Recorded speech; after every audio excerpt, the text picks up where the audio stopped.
In this video, I'm going to show you how you can fix USB ports that are not working on your computer. If you find this video helpful, I'll kindly request that you support me by liking the video and also by subscribing to this channel. Alright, let's get into it. Now, one of the reasons why your USB ports might not be working is because they have been disabled. So I'll take you through a step-by-step process on how you can enable them on Windows 10 or Windows 11 computer. Now, to do this, you need first to access the device manager on your computer. For Windows 11 and Windows 10, it is quite the same process. There are two ways you can do so. First, you can go to search here and then search for device manager. And you can see we have device manager here. Go ahead and click on it. So this is the first way to get to device manager. In the second method, all you need to do is to come to start menu here and then right click on it.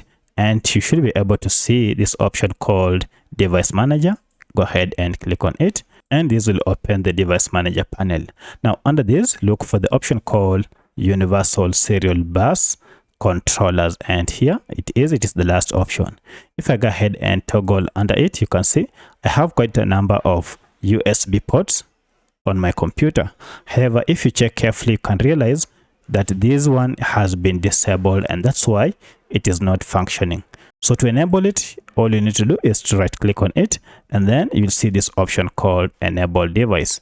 If I go ahead and click on enable, this will go ahead and enable it. And now if I go ahead and test, it will be working. So that's how you enable or fix USB ports on your computer that are not working. Go ahead and check for any other that is not working that has the same mark and make sure that they are all enabled. So that's how you do it. If you have any other question, kindly let me know in the comment section. Otherwise, thanks for watching and let's meet in the next video.